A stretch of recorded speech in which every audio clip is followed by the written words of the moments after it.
ജീവിത വിജയം പ്രയാസമേറിയ സാഹചര്യത്തിൽ ഓർക്ക പ്രിയമുള്ളവരെ, ഈ പ്രഭാതത്തിൽ ഉണരുമ്പോൾ തന്നെ നിങ്ങളുമായി പങ്കുവയ്ക്കുന്ന വാഗ്ദത്ത വചനഭാഗം എങ്ങനെയാണ് ജീവിത വിജയം നമുക്ക് നേടാൻ സാധിക്കുക, പ്രത്യേകിച്ച് ദുഃഖത്തിൻ്റെയും വേദനയുടെയും വിജയിക്കാൻ പറ്റില്ല എന്ന് തോന്നുന്ന സമയത്തും നമുക്ക് എങ്ങനെ വിജയിക്കാൻ സാധിക്കും, അത് നാം ആ ഒരു ചിന്തയാണ് അച്ഛൻ നിങ്ങളെ പങ്കുവയ്ക്കുന്നത്.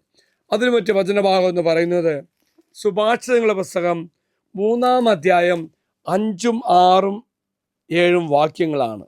കർത്താവിൽ പൂർണ്ണ ഹൃദയത്തോടെ വിശ്വാസം അർപ്പിക്കുക, സ്വന്തം ബുദ്ധിയെ ആശ്രയിക്കരുത്.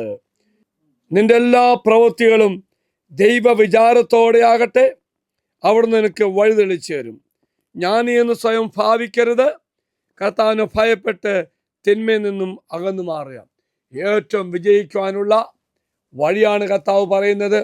എനിക്ക് ഒരടി പോലും മുന്നേറാൻ പറ്റത്തില്ല, വിജയിക്കാൻ സാധിക്കത്തില്ല എന്ന് ചിന്തിക്കുമ്പോൾ ദൈവം നിനക്ക് തരുന്ന വലിയൊരു ഉത്തരമാണ്, നീ നിന്നിൽ ആശ്രയിക്കരുത്, ദൈവത്തിൽ ആശ്രയിക്കുക. ഞാൻ എൻ്റെ മാത്രം സ്വന്തം ഒന്ന് പറയരുത്, എല്ലാം എനിക്കറിയാമെന്ന് ചിന്തിക്കരുത്.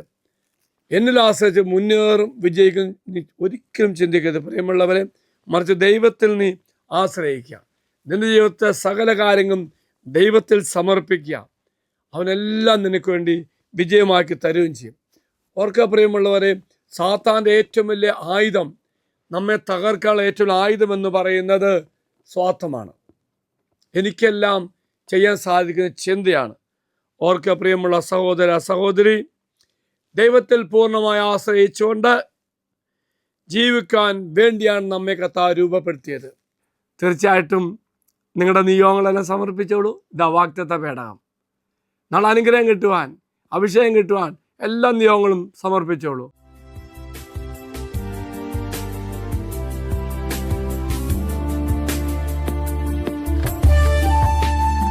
ഇത് നിങ്ങൾ സമർപ്പിച്ച നിങ്ങളുടെ എല്ലാ നിയോഗങ്ങളും അൽത്താരയിലേക്ക് അച്ഛൻ സമർപ്പിക്കുന്നു.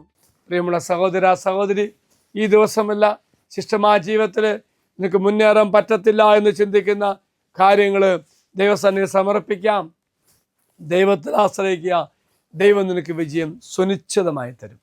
കർത്താവ് നിങ്ങൾ അനുഗ്രഹിക്കട്ടെ എന്ന് പ്രാർത്ഥിക്കുന്നു. ഈശ്വരാശീർവാദം തരാം.